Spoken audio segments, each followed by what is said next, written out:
Alright, welcome back to Chapter 7. We're going to carry on now with an example of how to actually perform this.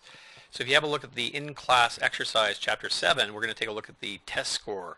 And what we're going to do in this example is we're going to go out to an actual text file, and we're going to loop through that text file, and by loading it into an array, outputting it into this text box, and then once it's in the array, test to see who got the highest score, or what the highest score, lowest, and average scores are. So when I click on Get the Score, it should go through and calculate all that. Now, it is important to make sure that you've got this file. So there is a file there called the testscores.txt in the same directory that this executable file is running from here. It's probably in the debug folder when you compiled it. So you can see here that these are just a text file down here of different scores, and then we're going to loop, and we've done this already with other courses on how to export that to a combo box right here, but in this case we're going to load it into an array. Once it's in the array, we can loop through and we can look for who got the highest score. You can see here there's the highest score right there. What was the lowest score? And the lowest score was right here. And also what the average score is, because there's 20 items in here. We can calculate, sum it up and divide by 20, or other methods we can use. All right, now to get started on that, let's have a look at the code that we've done to do this. So when I click on Get the Score, of course this event handler activates here, and I put a try catch in here in case there's any error in the text file.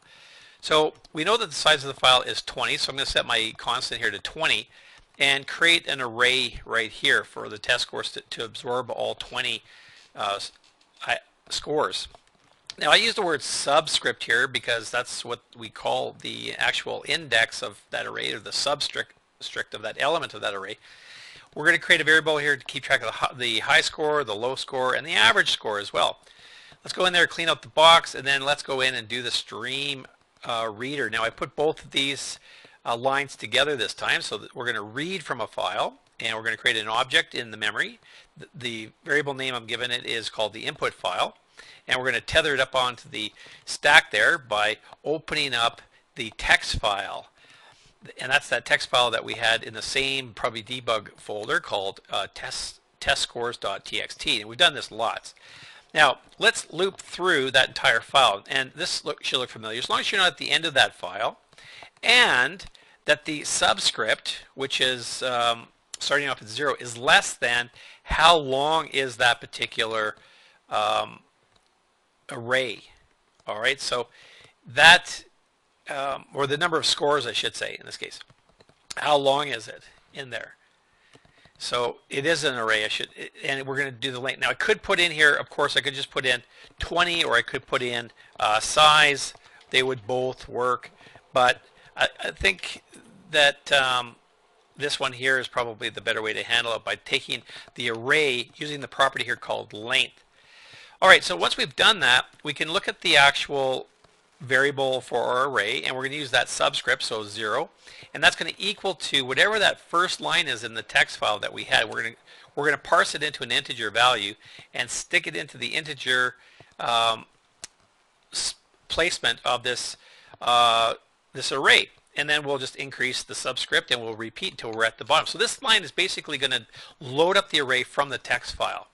All right, once we've done that, we can close off the text file, so we don't have to deal with that anymore, but we still have all the elements in the array.